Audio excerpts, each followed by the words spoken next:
ವಾಡಿಕೆಯಂತೆ ಇದು ನಮ್ಮ ಶುಭಂ ವಾಸ್ತು ವಿಭಾಗ. ವಾಸ್ತುವಿನ ಕುರಿತಾಗಿ ಸಾಕಷ್ಟು ಮಾಹಿತಿಯ ಒಂದು ದಾರಿಯನ್ನೇ ಹರಿಸ್ತೀರಾ ಅಂತಾನೆ ಹೇಳ್ಬಹುದು. ಆದ್ರೂ ಕೂಡ ಗುರುಜಿ ದಿನ ಭವಿಷ್ಯದ ಕುರಿತು ತಿಳಿಸ್ಕೊಡ್ತಿದ್ರ, ಎಲ್ಲರದು ಹೇಳಿದ್ರಿ, ಆದ್ರೆ ಮುಂದೆ ಅಂದ್ರೆ ಧನುರಾಶಿಯಿಂದ ಹೇಳಿಲ್ಲ. ದಯವಿಟ್ಟು ಅದನ್ನ ತಿಳಿಸಿದ ನಂತರ ಹೇಳ್ತೀರಾ ಗುರುಜಿ ಶುಭಂ ವಾಸ್ತು ಬಗ್ಗೆ? ಖಂಡಿತ. ಧನುಸ್ ರಾಶಿಯವ್ರಿಗೆ ನೋಡಿ, ನಿಮಗೆ ಅಷ್ಟಮಾಧಿಪತಿ ಚಂದ್ರ. ಅಷ್ಟಮ ಅಂದ್ರೆ ಈಗ ತಾನೇ ಒಂದು ಕಾಲಿಗೆ ನಾನು ಹೇಳಿದ್ದೆ, 8 ಅಂದ್ರೆ ಕಗ್ಗಂಟು, ಸಾವಿನ ಮೃತ್ಯುಕೂಪ.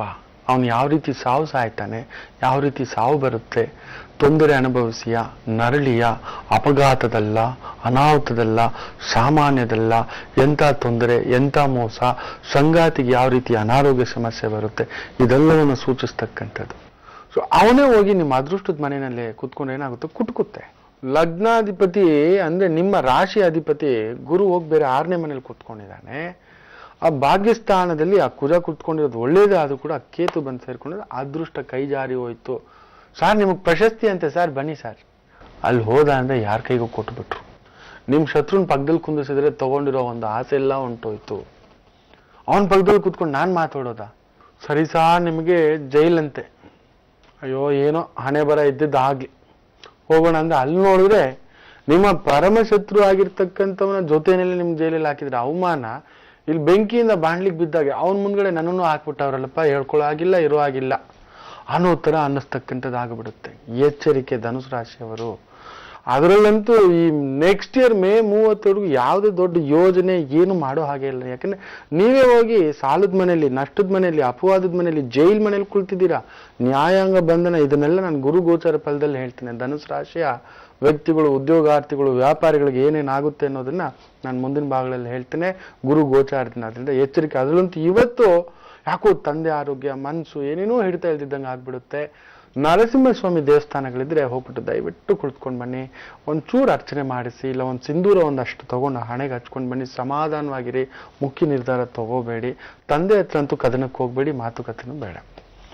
ಇನ್ನು ಮಕರ ರಾಶಿಯವರಿಗೆ, ಮಕರ ರಾಶಿಯವ್ರಿಗೆ ನೋಡಿ, 7ನೇ ಮನೆ 8ನೇ ಮನೆ. 7ನೇ ಮನೆ ಅಂದ್ರೆ ಏನು, ಎಷ್ಟೋ ಬಾರಿ ಹೇಳಿದ್ದೇನೆ, ಮಾತುಕತೆ, ಒಪ್ಪಂದ, ಸ್ನೇಹಿತರು, ಪಾಲುದಾರಿಕೆ. ನಾವು ಒಬ್ಬರೇ ಕುಳಿತುಕೊಂಡು ವ್ಯಾಪಾರ ಮಾಡೋಕ್ಕಾಗುತ್ತೋ? ಯಾರಾದ್ರೂ ಒಬ್ರು ಇರಬೇಕು. ನೀನೆಷ್ಟು ನಾನೆಷ್ಟು, ನೀನೆಷ್ಟು ಕೊಡ್ತಿ ನನ್ನ ವಸ್ತುಗೆ, ಇದೆಲ್ಲ ಮಾತುಕತೆ ಮಾಡೋದೆ. ಅಗ್ರಿಮೆಂಟ್ಸ್, ಯಾವ ರೀತಿ ಅಗ್ರಿಮೆಂಟ್ ಮಾಡ್ತೀರ ಅದು ಬೇರೆ ಮಾತು. ಅಗ್ರಿಮೆಂಟ್ ಮಾಡ್ಕೊಳ್ಳೋಕೆ ಒಪ್ಕೋತೀವಿ. ನೋಡಪ್ಪ ನನ್ನ ವಸ್ತುನ ಇಷ್ಟಕ್ಕೆ ಮಾರು, ಇಷ್ಟಕ್ಕೆ ನೀನು ಒಪ್ಕೋತೀಯ, ಸರಿಯಾ ಅಂತಕ್ಕಂಥ. ಅದು 3 ತಿಂಗಳಿಗೆ 30 ತಿಂಗಳು ಸೇರಿಸಿದ್ರು 0 1 ಸೇರಿಸ್ಬಿಟ್ರು ಅದು ಬೇರೆ ಮಾತು. ಅದು 6ನೇ ಭಾವ ನೋಡೋದು ನಾವು ಯಾವ ರೀತಿ ಅಗ್ರಿಮೆಂಟ್ ಎಲ್ಲ ಮಾಡ್ಕೋತಾರೆ ಅಂತ. ಸೊ ಅಂತ ಒಂದು 7ನೇ ಮನೆ ಸಂಗಾತಿಕಾರಕ ಬೇರೆ, ಪಾರ್ಟ್ನರ್ಸ್, ಫಿಸಿಕಲ್ ಪಾರ್ಟ್ನರ್ಸ್ ಬೇರೆ. ಇವೆಲ್ಲದಕ್ಕೂ, ವ್ಯಾಪಾರಕ್ಕೂ, ವಹಿವಾಟಕ್ಕೂ, ಸ್ನೇಹಿತರಿಗೂ ಎಲ್ಲವನ್ನ 7ನೇ ಮನೆ ತೋರಿಸುತ್ತೆ. ಹೋಗಿ ಎಲ್ಲಿ ಕೂಳ್ತಿದ್ದಾನೆ, 8ನೇ ಮನೆಯಲ್ಲಿ ಚಂದ್ರ. ಕೇತು ಭಾವದಲ್ಲಿ ಯಾರಾದ್ರೂ ದುಡ್ಡು ತಗೊಂಡು ಓಡೋಗ್ತಾರೆ, ಮಾತುಕತೆ ನಿಷ್ಫಲ ಆಗುತ್ತೆ. ಬನ್ನಿ ಸರ್ ಮಾಡೋಣ, ಮಾತಾಡೋಣ, ಅಲ್ಲಿ ನೋಡಿದ್ರೆ ಅವ್ನು ಬಂದೇ ಇಲ್ಲ. ಬನ್ನಿ ಸರ್ ದುಡ್ಡು ಕೊಡ್ತೀನಿ, ಬಂದೇ ಇಲ್ಲ. ಯಾವುದು ಭೂಮಿಗೆ ಸಂಬಂಧಪಟ್ಟಂಥದ್ದು ಬೇರೆ. ಕುಜ ಕುಳಿತಿದ್ದಾನೆ ಅಷ್ಟಮದಲ್ಲಿ ನಿಮಗೆ, ಅಲ್ಲಿ ಚಂದ್ರ ಬೇರೆ ಸೇರ್ಕೊಂಡಿದ್ದಾನೆ. ಬನ್ನಿ, land deal, property deal, real estate deal. ತುಂಬಾ ನೋವು ತಿಂತಕ್ಕಂಥದ್ದು. ಸಂಗಾತಿ ವಿಚಿತ್ರವಾಗಿ ಆಡ್ತಾನೆ, ವಿಚಿತ್ರವಾಗಿ ಆಡ್ತಾಳೆ. ನೀವು ಬೇಡ, ನಿಮ್ಮ ಮನೆ ಬೇಡ, ನಿಮ್ಮ ಅಮ್ಮ ನಂಗೆ ಯಾಕೋ ಕಷ್ಟ ಕೊಡ್ತಾಳೆ, ಏನೇನೋ ಹೇಳ್ತಾಳೆ. ಅತ್ತೆ ಸೊಸೆ ಜಗಳ ಆಗುತ್ತೆ. ಅಲ್ಲಿ ನೋಡಿ, ಚಂದ್ರ ಹೋಗ ಅಷ್ಟಮದಲ್ಲಿ ಮಗನ ಕಾರಕತ್ವ ಕುಜನ್ ಜೊತೆ ಸೇರ್ಕೊಂಡು ಹೆಂಡಾಗ್ತಾಳೆ. ಯಾಕೋ ನೀನ್ ಹೆಂಡತಿ ಸರಿಗೆ ಇಟ್ಕೊಂಡು ನಡೀತಿಯಲ್ವ ಅಂತಕ್ಕಂಥ ಭಾವ.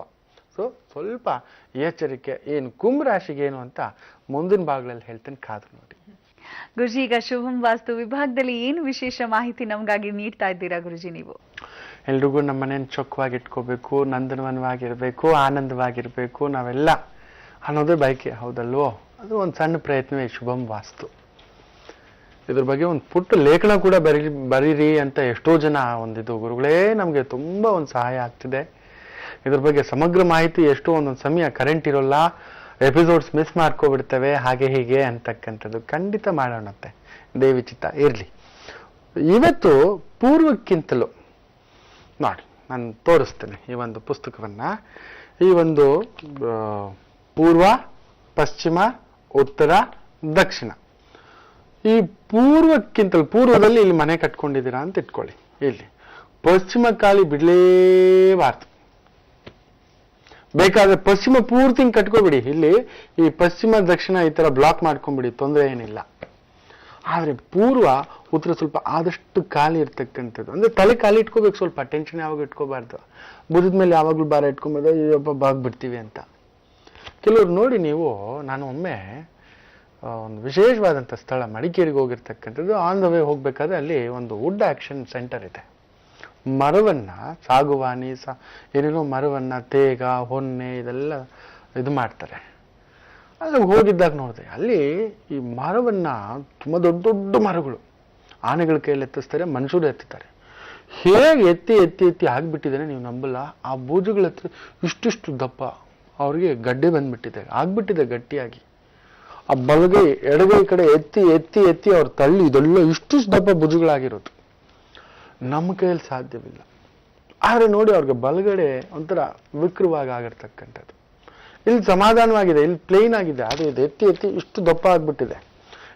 ಯಾರಿಗಾದ್ರೂ ಗೂನ್ ಬಂದಿದ್ರೆ ನೋಡಿ ಎಷ್ಟು ಅಭಾಸವಾಗಿ ಕಾಣಿಸುತ್ತೆ. ಬಗ್ಗೆ ಇರ್ತಾರೆ, ಏನೋ ಒಂದು ವಿಚಿತ್ರವಾಗಿ ಹೀಗೆ ನಡೀತಕ್ಕಂಥ ಒಂದು ಭಾವ ಅನಿಸ್ತದೆ.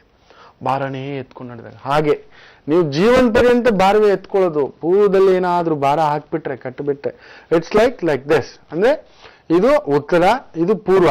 ಇಲ್ಲಿ ಪೂರ್ತಿ ಬ್ಲಾಕ್ ಮಾಡಿಬಿಟ್ಟಿದ್ದೀರಾ, ಇದನ್ನ ಖಾಲಿ ಬಿಟ್ಬಿಟ್ಟಿದ್ದೀರಾ. ಅಂದ್ರೆ ಇದೇನು ಇಲ್ಲ, ಕಾಲುಗಳಲ್ಲೂ ಕೈಗಳಲ್ಲೂ ಶಕ್ತಿನೇ ಇಲ್ಲ ಸೊಂಟದಲ್ಲಿ ಅಂತ. ಶಕ್ತಿ ಮುಖ್ಯವಾಗಿರ್ಬೇಕಾಗಿರೋದು ಅಲ್ರಯ್ಯ, ಅಲ್ಲೇ ತಲೆ ಮೇಲೆಲ್ಲ ಭಾರ ಇಡೋದು, ಎದೆ ಮೇಲೆಲ್ಲ ಭಾರ ಇಡೋದು. ಇದೆಲ್ಲ ಎದೆ ಭಾಗ ಅಂತ ಹೇಳ್ತಾರೆ. ಎಚ್ಚರಿಕೆ. ಏನಾಗುತ್ತೆ ಗೊತ್ತಾ, ಅತಿ ಮುಖ್ಯವಾಗಿ ಆ ಪುರುಷನ ಯೋಗ್ಯತೆ ಹೋಯ್ತು ಅಂತ.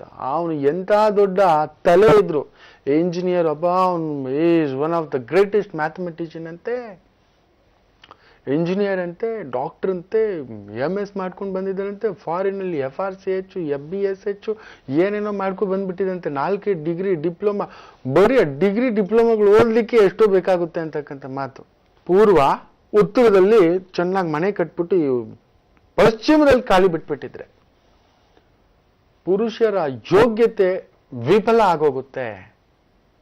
ಅಮ್ಮ ಅವ್ರ ಗಂಡ ಆಗೋಗ್ತಾನೆ ಅವನು. ನನ್ನ ಗಂಡ ಓದ್ಕೊಂಡಿದ್ದಾರೆ ಗುರುಗಳೇ, ಪ್ರಯೋಜನನೇ ಇಲ್ಲ, ಏನು ಗೊತ್ತಿಲ್ಲ, ದಂಡ ಪಿಂಡ.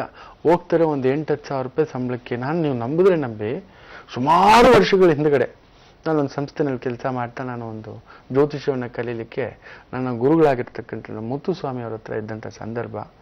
ಅಲ್ಲಿ ಒಂದು ದೊಡ್ಡ ಒಂದು ಕಾರ್ಪೊರೇಟ್ ಸಂಸ್ಥೆನಲ್ಲಿ ಕೆಲಸ ಮಾಡ್ತಿದ್ದೆ. ನೀವು ನಂಬಿದ್ರೆ ನಂಬಿ, ಅಲ್ಲೊಬ್ಬ ಚಾರ್ಟರ್ಡ್ ಅಕೌಂಟೆಂಟ್ ಹುಡುಗ, ಗೋಲ್ಡ್ ಮೆಡಲಿಸ್ಟ್ ಮಟ್ಟ, ಬರೀ 2,000 ರೂಪಾಯಿ ಸಂಬಳಕ್ಕೆ ಕೆಲಸ ಮಾಡ್ತಿದ್ದಾನೆ. ನನ್ನ ಸಂಬಳ ಆಗ್ಲೇ ಅಲ್ಲಿ ಹೆಚ್ಚು ಕಡಿಮೆ 62,000 ರೂಪಾಯಿ ಸಂಬಳ. ಏನೋ ಭಗವಂತ ಇವನು. ನಾನು ನೋಡಿದ್ರೆ ಓದಿರೋದು ಒಂದು ಮ್ಯಾನೇಜ್ಮೆಂಟು, ನಾನು ಆವ್ರೇಜ್ ಸ್ಟೂಡೆಂಟ್. ಇವ್ನು ನೋಡಿದ್ರೆ ಗೋಲ್ಡ್ ಮೆಡಲಿಸ್ಟ್ ಏನಪ್ಪ ಅಂತ. ಅವ್ರ ಮನೆಗೆ ಹೋಗಿದ್ದಾಗ ನೋಡಿದಂಥ ಒಂದು ಭಾವ, ಆತ ಮಲಯಾಳದಲ್ಲಿ ಮಾತಾಡ್ತಿದ್ದ, ಬನ್ನಿ ಹಾಗೆ ಹೇಗೆ ಅಂತ ಹೋದಾಗ ಇದೇ ಭಾವ. ಖಾಲಿ ಬಿಟ್ಬಿಟ್ಟಿದ್ದಾರೆ, ಪಶ್ಚಿಮ ಹಾಗೂ ದಕ್ಷಿಣವನ್ನು ಖಾಲಿ ಬಿಟ್ಬಿಟ್ಟು ಪೂರ್ವ ಉತ್ತರ ಬ್ಲಾಕ್ ಮಾಡಿಬಿಟ್ಟಿದ್ದಾರೆ. ಸೊ ಅಂದ್ರೆ ಈ is one of the best in accounts. ಬರೀ ಒಂದು 2,000 ರೂಪಾಯಿ ಕೆಲ್ಸಕ್ಕೆ ಮಾಡ್ತಿದ್ದಾನೆ, ಏನು ಪ್ರಯೋಜನ ಇಲ್ಲ, ದಂಡ ಪಿಂಡ ಅಂತೆಲ್ಲ ಬೈತಿದ್ದಾರೆ ಮನೆಯಲ್ಲಿ. ಈ ಒಂದು ಭಾವ ಆಗುತ್ತೆ. ಎಚ್ಚರಿಕೆ. ಇನ್ನಷ್ಟು ಮಾಹಿತಿ ಮುಂದಿನ ಸಂಚಿಕೆಗಳಲ್ಲಿ ಕೊಡ್ತೇನೆ, ಕಾದು ನೋಡಿ.